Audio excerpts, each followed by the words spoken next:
Here we go, Tony. And I was in manual, so we'll do that again then. 2.26.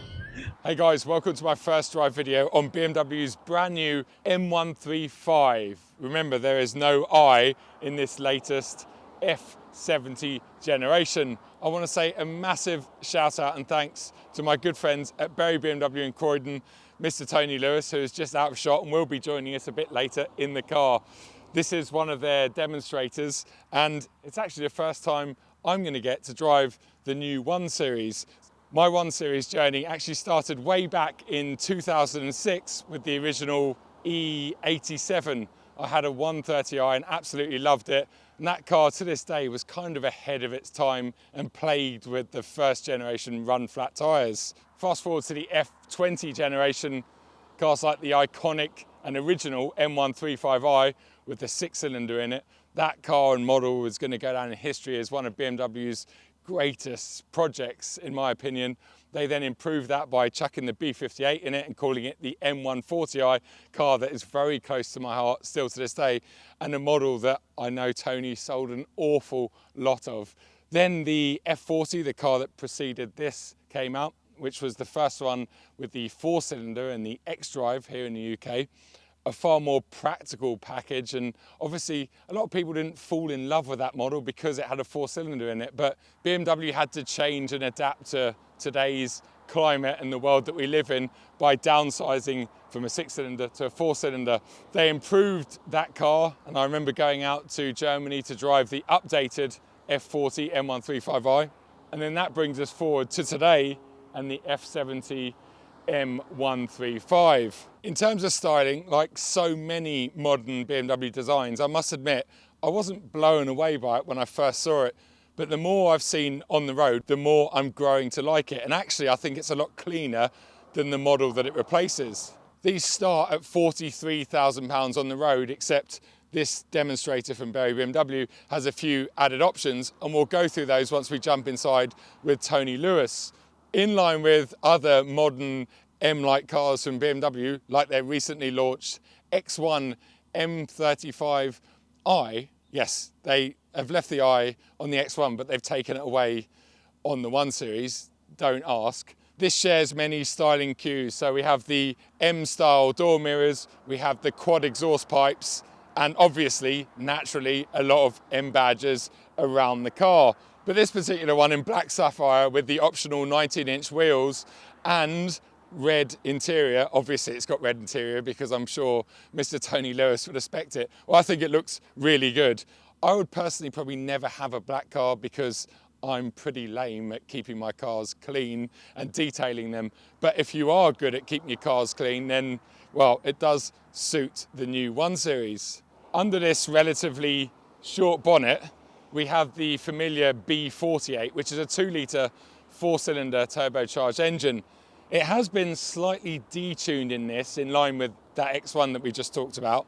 So we're looking at 300 horsepower and 400 newton meters of torque.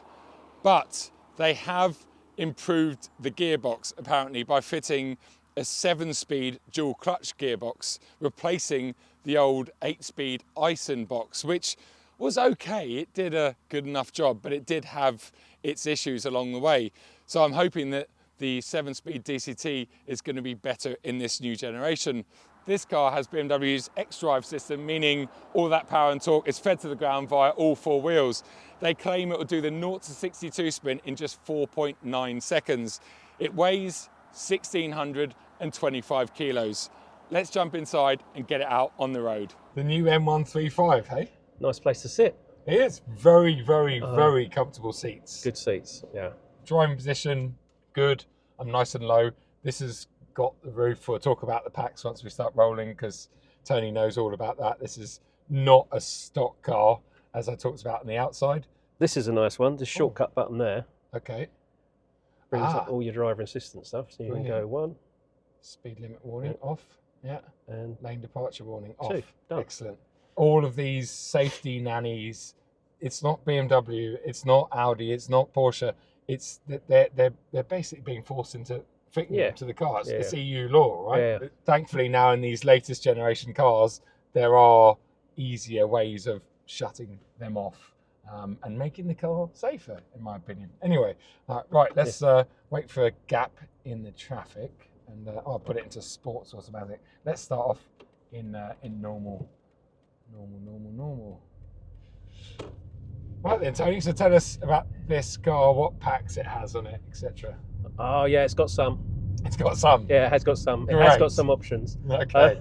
To be fair, you know, this new M135 does come really high spec standard. I think when you look at some of our models where we've stripped back a little bit, this car actually does have a lot of the stuff that the day-to-day stuff that you want is on there, so you haven't got to worry about clicking all those options. Sure. But there are a couple of packs you do really need, I think, in my opinion. And I think the first one's a tech pack to give you the head-up display, the adaptive LED lighting. Just gives it the nice bits you need, really. Yep. And they're safe. You know, the head-up display, you end up using that all the time for driving. Sure. Got the M Pro pack, which is great because it gives you these lovely M seats. So these seats aren't standard? No, the standard seat is like the earlier seat that was in the M240. Yes. So the more normal seat, I suppose, like the 128 Ti seat. Yes. Yeah. So that's the standard seat. So these are the upgraded seats in the M Pro pack. Yep. And then of course it also gives you the option of the M seat belts with a tricolor. Oh yes. And the black finish to the front grille, etc. Because otherwise you end up with a silver trim line around it and stuff like that. Yep. So that's quite a decent pack to have. But the wheels aren't in that pack, so you still need to specify 19-inch wheels, which this car has got. Yeah. So we've got the 19-inch wheel upgrade in here, but there's 3 or 4 different options of those because you can have different tyres, different patterns. So you can have more dynamic tyres if you wish. Panoramic sunroof. Yep. I think that's a must, to be honest. It's such a big thing on this car. It really does brighten the whole thing up. It does. Downside to that is you then have to click electric mirrors as an option. So you're looking at, even. Yeah, that'll be the one. Yeah. The thing with the panoramic sunroof though is that you do have to then add the electric memory seats to it as well. Okay. So suddenly it's a £2,000 pack as a pair. So yep. So you've got to tick both those boxes. You can't have the roof without the electric seats. Okay. But you can have the electric seats on their own if you don't want a roof. So okay. There's plenty of options, plenty of stuff's available. Yeah. Has this got adaptive suspension? That's standard now. Okay. So that's one of the things that you used to only have it on the 18-inch wheels. Yes, that's right. On the F40. That's peculiar. Yeah. So it was like you can't have it with the 19s. Now you can. So okay. this has got it. So and I'm in, what mode am I in? How do I know? So you got my mode. So we're in the standard mode at the minute. Default sort of personal mode. What I do notice is you can definitely feel, I haven't driven the normal or regular 1.2s yet, but you can feel it's edgy, you can feel it's a stiff platform. Yeah, it's a really stiff chassis. Yeah. And we're in comfort now. It's not uncomfortable, but you know you're in a hot hatch, which I think is what you want with your hot hatch. You want to get in it, drive it down the road and go, okay, this has got something about it before you start pushing on. I mean, me being an old man now, personally, I'd like a bit more bandwidth in the sports adaptive suspension. Yes. It doesn't slacken off enough for me, I think, when I'm not wanting to drive it on edge. But you're right, if you're buying a hot hatch, did you really buy the right car if you think you've got to slacken everything off and have it really comfortable? You may have been better off with a 120 or a 123 that's coming out very shortly. Sure. So 123. Yeah, we got 123. They're bringing the 123 name back. We got a 123 X Drive. Okay. Yeah. Nice. So that's coming out in the next couple of months. Okay. So awesome. Well, now as we roll into one of our fabulous 20-mile-an-hour zones, I think we need to turn around. And head back up that road. Maybe push on a little bit. See what this is like. The new gearbox. See what the engine's like, etc. First impressions are, I really like this this cabin. I like the driving position. I like and I know it's going to sound ridiculous, but the amount of glass that is around me, because with modern cars, this waistline is getting higher and higher. The windows tend to get smaller and smaller, I guess in the name of safety. But this one's got lots of really nice visibility.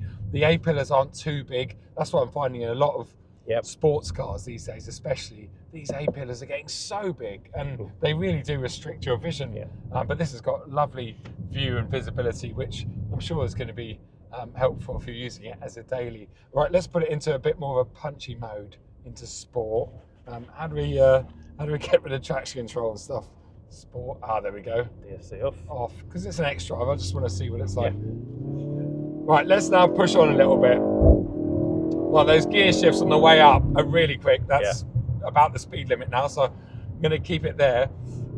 This has got the new 7-speed dual clutch box that I first tried in the X1 M35i, and I thought it was an improvement over the Ison box on the way up especially, but it was a little bit laggy and slow on the way down. This one, I can already tell they have tweaked it. It is a bit quicker on the way down. Will it give me second through here? It will. But it's the way it goes up through the box. Obviously, that helps with the acceleration. Yeah, talky, isn't it? And the grip that this car has. Yeah, I mean, I know it's slightly down on power compared to the car that it replaces, but really, 300 horsepower in a hot hatch.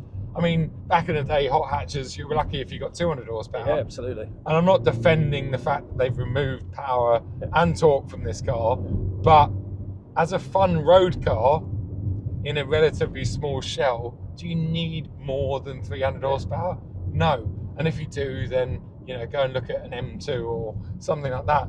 I think the ingredients for this car are pretty good. I'm not going to get a chance to really push it on this road with the limited time that we've got today, but I can tell you that it feels nice and fast. It slows down very well. The brake feel is very, very good. And the front end feels really pointy and nice. I think it feels more planted and more positive compared to the F40 generation. It's definitely got less torque steer. That's something I noticed. Oh, okay, yes. Because the F40, if you had a tiny bit of lock on, you tended to find it would just keep wanting to go round. If you were heading left, it would keep wanting to pull left. It felt front wheel drive, didn't it? It really did. Completely front wheel drive. They've definitely ironed that out on this. Yep. That feels good. Right, let's spin around again and go back down the hill. A little bit quicker this time, Tony. Have you tried the boost thing, the boost paddle? Boost paddle? What does that mean? So when you pull it, it counts down 10 seconds and it gives you an extra dollop of boost. But won't that give me a lower gear? It gives you a lower gear, but it also gives you a countdown telling you that there's more boost coming. Do I need to hold it or something? Yeah, you have to hold at the right point, obviously when there's nothing in front of you. So when we get onto a clear bit, then you basically, if you're in say third gear, pull it and it'll drop to second, but it gives you, it does give, so look, it's giving you a 10-second boost. Oh, okay. So that's like an overboost sort of function. Yeah. Okay, so it's got a slight overboost. Tony was just saying that if I pull the left paddle, I get an overboost function for 10 seconds. Boost! This is quick enough. I mean, this is. I think it's quicker than the first one. It might be, 10 horsepower down or whatever, but there's no way that is any slower because the gearbox is making up for it, I think, and the extra boost. Yeah, to me, the most important and best sort of upgrade I can feel from behind the wheel is just the way it handles. The way it rides everything, that slightly stiff ride. Yeah. You suddenly get into that travel. Exactly, it makes more sense all of a sudden then, doesn't it? Yeah, and it definitely feels more planted. It's been a while since I've driven the previous gen M135, but this does feel really good. There's not too much lag, so even though that torque figure has been reduced, you feel like you get it a little bit earlier. Slow it here. Oh, the brakes are fun. Oh yeah, the front end's amazing on it. The front end is unreal on it. Yeah, well, it's putting a smile on my face. So, and I think that's what hot hatch is all about. In my opinion, a hot hatch is something that you and your missus, your partner can use all the time as a normal car, and you can take it out of an evening or on the weekend, and it should put a smile on your face. And this one, in the very short time that I've driven it, well, it's definitely impressed me more than I thought it would. Yeah. Because I think it's not underwhelming to look at. It's just very clean to look at, the new one. It's very rounded, and the old one was a bit square and boxier. Yeah. To drive, I mean, it feels lovely. And honestly, these seats are so comfortable. They're really good seats. I've had a tragic bad back for the past 5 weeks, and I have to say, it's probably going to be a big call, but getting out of the G90 M5 recently, these seats are as comfortable, if not better, than those ones. They feel really, really good. Sign me up. Well, Sign me up. I'm surprised you haven't got one. What haven't you got, Tony? One of these? Well, actually, tell the truth, we have got one coming of these. So we've gone for a Thunder Night one. Okay. That lovely purple. Yeah. And we are going to send it to Motec to give it a little bit of OEM plus. Nice. So yeah, we're going to put some stickier tyres on it, some bigger wheels. Yep. And springs, and yeah, I think it's going to be a really good car. So yeah, we're going to bring back the Motec editions that we did a few years ago. Awesome. So can't wait for that. But yeah. I have to say, I love the look of the car. Again, I'm like you. The front is a bit, yeah, but the back's lovely, and the rear three-quarter shot, I love it. There's a lot I love about it. The inside is great. Yeah. But I wasn't that sure I was going to really love driving it. But actually, now sitting here with you, yeah, and experiencing it as a passenger, where you can actually just take it on board rather than just focusing on the actual drive. Yep. Oh, it's a great car. No, it does. Mate, it feels really, really good. Right then, guys, let's test out this car's claimed acceleration figures. BMW say it would do the 0 to 62 sprint in just 4.9 seconds. Tony Lewis is holding my phone that is connected to my Racebox Mini. There we go. Ready? Left foot hard down the brake, right foot on the accelerator. Here we go. Oh, those gear changes. 4.29 seconds and in the green as well. 4.29 seconds. Where are they getting 4.9 seconds from? Huh? That's ridiculous. It felt fast, but it was so smooth off the line. It wasn't particularly vicious. Right, time for me to give you some kind of conclusion in this short drive. Firstly, massive thanks to Tony Lewis and Barry BMW for letting me have their demo. We're doing so many things today, including I'm filming the facelifted G80 M3, which also belongs to Tony Lewis. So this has been a little bit rushed, but I just wanted to get behind the wheel of it because I know it's been out for a while and I'm probably one of the last people to drive one because I didn't get an invite from BMW. How? But I got an invite from Tony Lewis, so yeah, there you go. It's arguably better. But yeah, my quick first drive verdict. Well, it drives and handles better than I anticipated. It feels more alive and fun compared to the F40 generation. The cabin materials and stuff have come up a little bit. The seats are fantastic. Driving position is really good. This has obviously got the iDrive 9 or operating system 9 there, yep. which is ahead and more advanced than the M3. Yeah, because that's still on the 8.5. 8.5. Yeah, so it's got all of the latest tech, etc. on it. Like Tony said earlier on, the base car comes with a lot of standard equipment. You can go crazy with options. I reckon this one probably around 50,000 pounds, which sounds nuts. But in today's world, you can easily spend that on a Golf R. An Audi S3, in fact, starts at 47.5 grand. So to put that into context, it's a lot of money, but unfortunately, all hot hatches are a lot of money these days, and most people buy them on finance. So make sure you drop Tony a line if you're looking at getting one of these, or any M Lights or M cars for that matter, because I'm sure they're good, not deals. I can't say TRL deals. Well, there's some very good finance deals. So at the end of the day, I think that's the key thing. Like you say, most people buy it on finance. Yep. So it's not so much the list price. Because I know from experience, if you look at the Golf R or the Audi, there's no real deals to be done on them. So, the gap actually gets bigger when you're looking at it on finance. Yes. And we've got some really strong deals at the moment. So, yeah, they're good. Cool. Nice. Well, yeah, thank you, mate.